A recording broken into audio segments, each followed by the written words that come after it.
Neste vídeo vou explicar quais são as 7 causas mais comuns que estão a baixar a qualidade e a quantidade dos espermatozoides na maioria dos homens.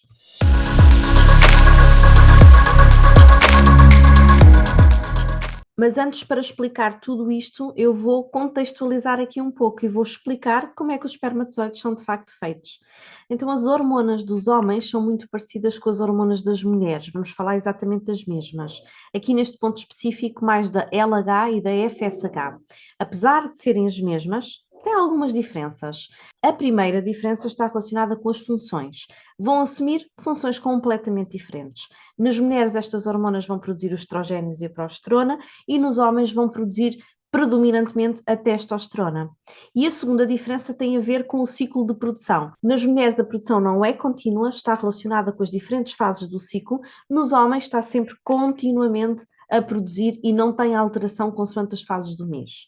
Agora, vai tudo começar exatamente da mesma forma. Começa no hipotálamo e o hipotálamo vai segregar a GNRH, que depois vai enviar para a hipófise. E então aí sim, a hipófise vai começar a produzir a LH e a FSH. E no caso dos homens, elas vão ser enviadas para os testículos e aqui seguem dois caminhos diferentes. Temos as células de Leydig, que vão produzir a testosterona. A testosterona é aquela hormona que tem os efeitos mais virilizantes e que fazem com que os homens sejam maiores, tenham mais força, tenham mais líbido, uma voz mais grossa, mais músculo, ossos mais pesados. Portanto, isto é a testosterona, mas também lhes dá aqui outras características. Por exemplo, podem ter um aumento da gordura visceral. Porquê? Porque tem um aumento das glândulas sebáceas e isso também vai potenciar mais acne, cabelo, a pele mais oleoso. E depois temos o outro caminho, que são as células de Sertoli, no testículo, que vão fazer a espermatogênese. O que é este nome assim tão complicado? Espermato, portanto, esperma, gênese, criação. Então, estamos aqui a falar da criação dos espermatozoides. E para isto acontecer, temos que ter um perfeito casamento entre as nossas hormonas. Elas têm que funcionar numa perfeita simbiose. Então, recapitulando, temos alguns circuitos que estão relacionados com a produção das hormonas nos homens e quanto mais circuitos, mais margem de erro acontece. E é o que vai acontecer aqui.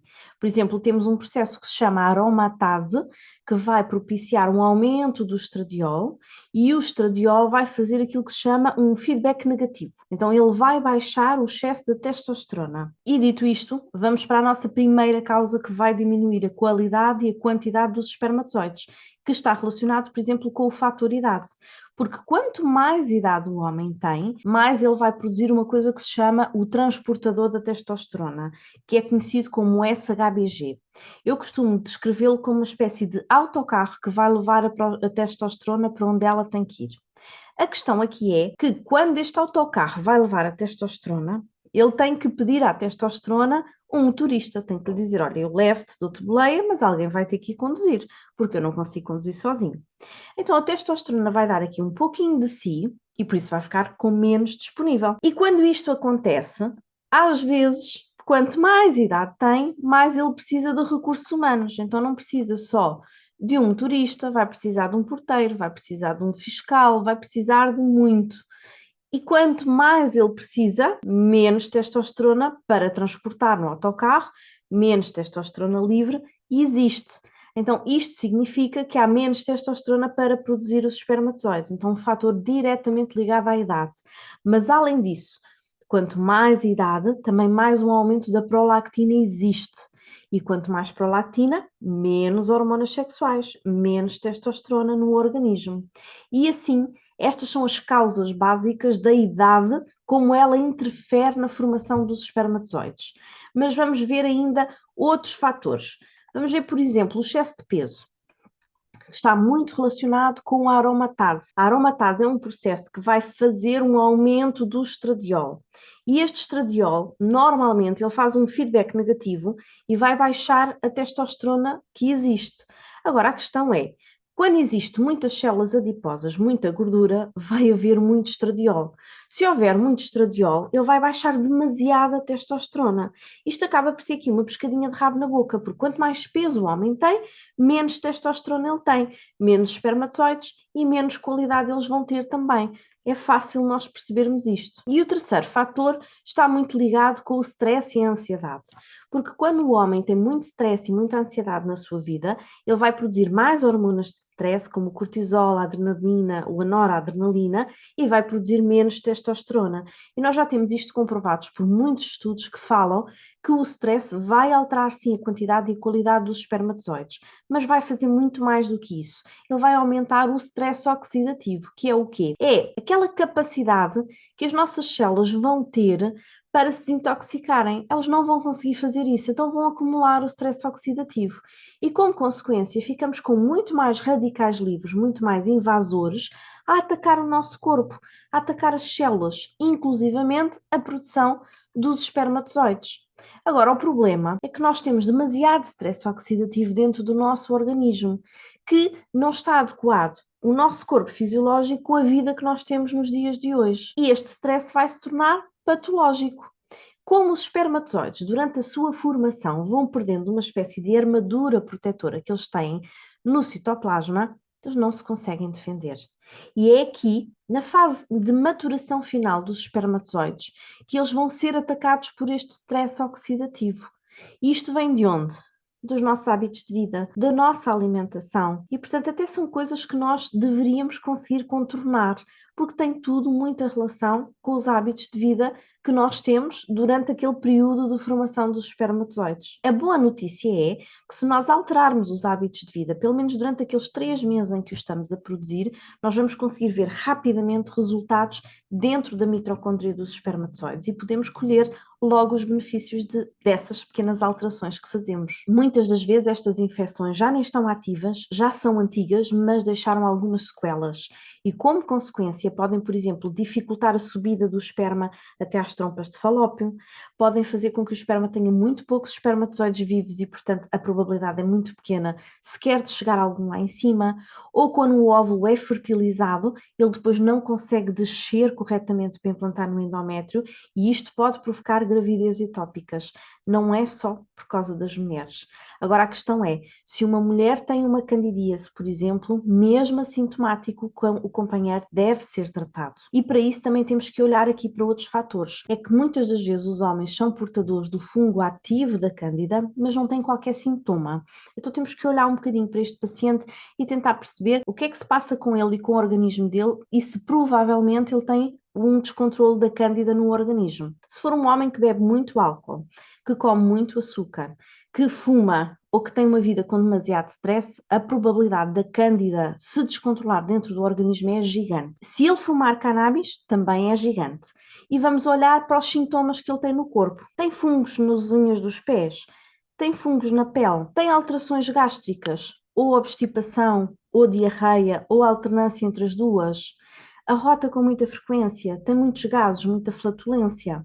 Então, se sim, provavelmente temos que fazer aqui um tratamento muito a sério à cândida. E quem fala em infecções fala no próximo aspecto, que são as toxinas.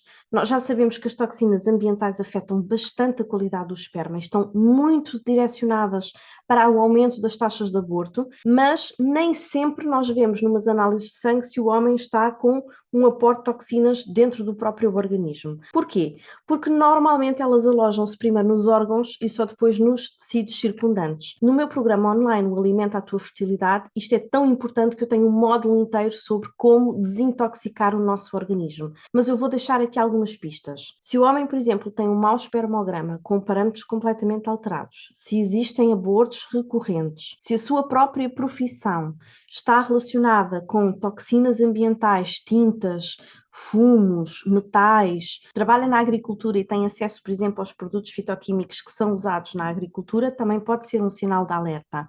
Mas existem outros perigos que nós temos em casa. Por exemplo, as panelas de alumínio, que são um problema, se o homem fuma, se vive em grandes cidades com muita poluição, se usou o aparelho durante muitos anos, tudo isso são fatores de risco. E alguns dos sinais que nós podemos ver é, por exemplo, uma pessoa que tem aftas, que tem úlceras, que feridas com muita frequência, o cheiro da transpiração ou o cheiro da urina cheira a metal, então provavelmente temos aqui uma intoxicação que pode estar a prejudicar bastante a fertilidade. Outro fator importante é tudo aquilo que se passa na zona testicular. Homens que já tiveram torções testicular, que depois desenvolveram uma atrofia nos testículos são homens que vão ter menos vascularização e, portanto, menos nutrição para aquele testículo formar espermatozoides com qualidade. E depois temos ainda os varicocelos, que grande parte dos meus pacientes, os urologistas dizem que não afeta de toda a fertilidade, mas por uma questão de lógica eu não acredito muito nisso, porque todos os homens que têm varicocelos têm um espermograma alterado. Vamos ter menos vascularização e vamos ter mais calor naquela área. E nós sabemos que os testículos estão fora do corpo para ter uma temperatura mais reduzida para não deteriorar os espermatozoides. Por isso, por uma questão de lógica, nós sabemos que sim que afeta e por uma questão de prática clínica também. Normalmente estes homens nem sempre sabem que têm varicocelos, mas uma pista é perceber se têm hemorroidas, se têm dores testiculares, se têm varizes. E normalmente é uma questão genética que vem da mãe ou do pai já com graves perturbações a nível da circulação periférica. E por último, vamos falar do último fator, que são o uso dos esteroides. E aqui não estamos só a falar dos esteroides de ginásio, as hormonas que os homens tomam muitas vezes para conseguir aumentar a prática desportiva, mas também algum tipo de medicação, como por exemplo da asma.